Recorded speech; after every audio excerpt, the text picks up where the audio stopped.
P2P network or peer-to-peer network configuration. So, gagamit tayo ng crossover LAN cable. Connect natin sa bawat PC, dalawang PC. So, dito tayo sa Windows Server.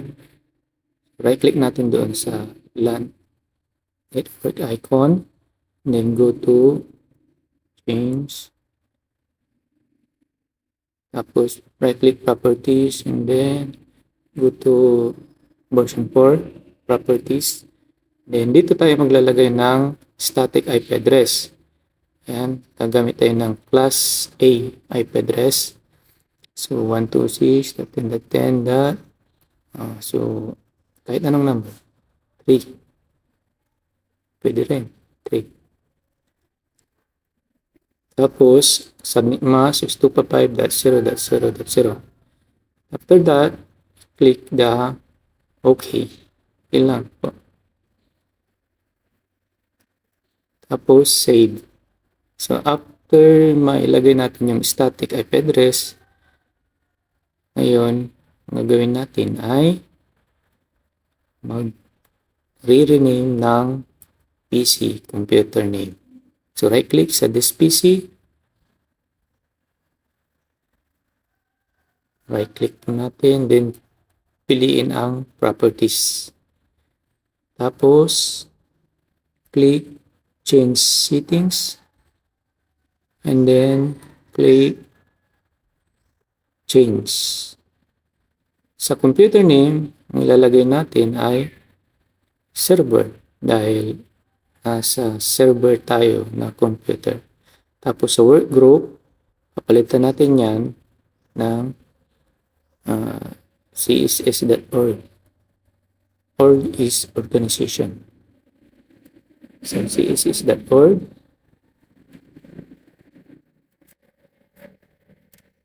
Pagkatapos, click OK.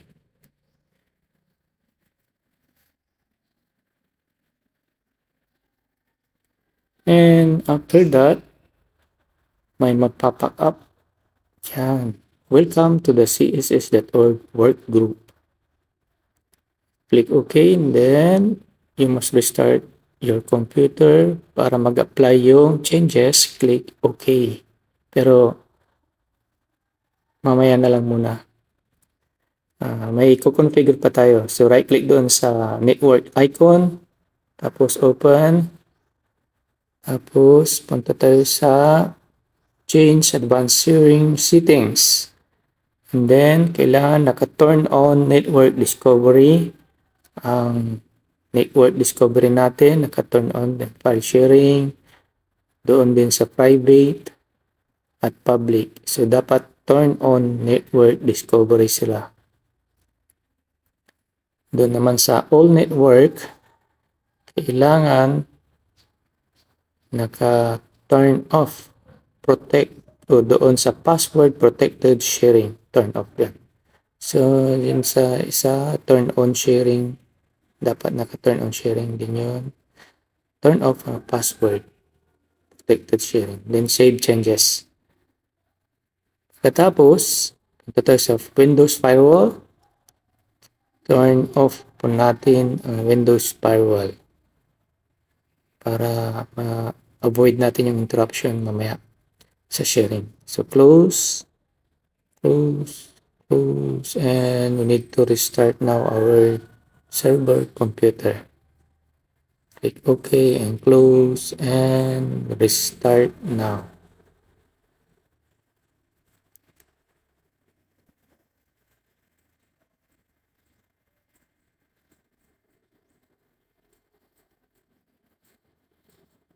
So, dito naman tayo sa client PC. So, right-click doon sa icon ng network and then same process ang gagawin natin. So, change advanced sharing. Ay, hindi muna. Doon sa, maglalagay muna tayo ng IP address. Kasi static tayo. So, same process.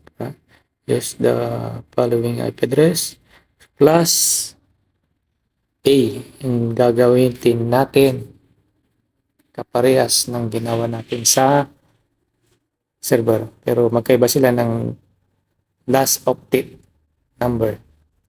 Kasi pag pareho, magka-conflict yung IP address nila. Kaya dapat magkaiba ng last octet. Then, advanced sharing tayo. So, turn on network discovery, turn on din file sharing, tapos turn on din yan. Tapos, use and turn off yung password protected sharing. Then, click save changes.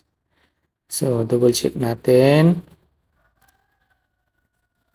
Pati doon sa private, dapat turn on, and allow. Save changes. And firewall. Hindi po natin kalimutan. Firewall, turn off. Dalawa. Public and private. And after that, okay, then magpapalit din tayo ng computer name sa client PC. Right click, properties, and change settings. Tapos click change. And sa computer name, papalitan natin yan. Kailangan walang space. Client. And work group, same doon sa server na nilagay natin, css.org. Click OK.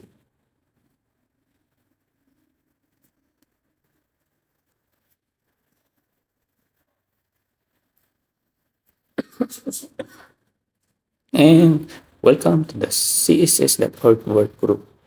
Click OK lang yan, and then you must restart the computer to apply changes. Yes, okay. And close. Tapos, restart now. So, habang nagre-restart yan, tignan natin yung server. So, balikan natin yung server. Ay, hindi pa muna. Dito muna tayo sa client. Check natin yung network kung connected na silang dalawa. So, papansin natin parang hindi lumalabas yung sa network, client and server. So, ang gagawin natin ay gagawa muna tayo ng shared folder. Doon sa local disk D, gawa tayong folder. Palitan natin, i-rename natin ng server files. So, andito pala tayo ngayon sa server. Sa server files muna, gawa tayo ng folder. I-share natin yun. Right-click, properties, and sharing. And click share. And doon sa down arrow, click natin yung down arrow. Tapos, select natin yung everyone. So, take note, nasa server tayo. And then, click add. Tapos, sa everyone, read and write. Then, save. And, okay, close na. So, check natin yung permission. Okay, check na permission. And full control na siya. Allow. So, okay na. Okay. Okay. Close. Ngayon, check natin yung network. Sa server pa rin tayo. Yun, lumabas na yung client at saka server sa network. So, buksan natin yung server files. Yan, wala pang laman. So, lagyan natin ng laman yung ginawa nating folder. So, local disk D, yung sa folder na shared. So, gagawa tayo ng laman na files. So, bitmap image, sample lang. So, yun, lumabas na rin siya sa shared folder doon sa network. So, next, ang gagawin natin, punta tayo ngayon sa client PC. double check natin. So, wala pang shared si client PC. Ngayon, nandito na tayo sa client PC. Same process. Gawa tayo ng folder sa local disk D at i-rename natin ng client files. So, isi-share natin yung folder na yan para ma-access ng mga PC na nasa network. So, right-click, properties, sharing, click sharing, tapos click share.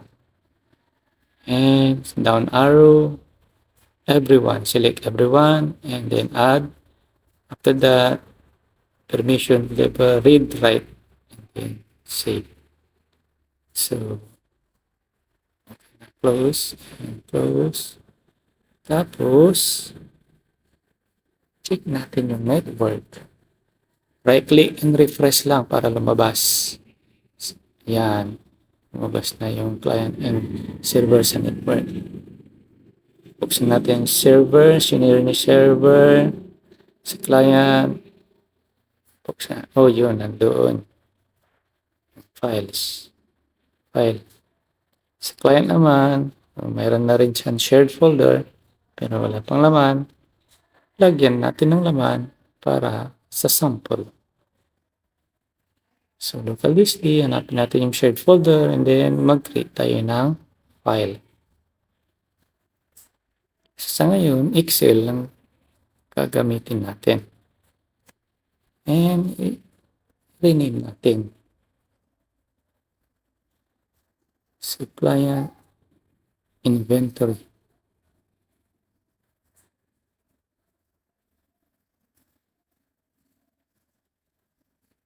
Yan, after that, i-check natin doon sa server PC yung shinare ni client. So, click natin yung network, punta tayo sa client, and then, yun, sa client files, yes, nandun siya.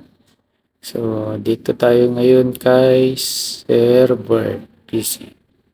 Yan. So, click natin yung network. And, tarang, sa network tayo click. And, oh, walang lumalabas. So, gagawin natin, right click, and refresh. 1, 2, 3, come out. So, yan, nandoon na yung dalawa. PC, client and server. So, buksan natin si client at yung client files na shared folder. Uh-oh. Nagkaroon ng network error. So, try natin diagnose. Sa tingin ko yung network discovery. So, pwede natin balikan yung advanced sharing. So, hindi siya nag-apply sa diagnosing. So, go to the network icon. Let's open. And then, advanced sharing tayo. Yun, naka-turn off. So, turn on natin yan sa lahat. Turn on din sa network discovery. Okay, turn on. Turn off your password. Save changes tayo.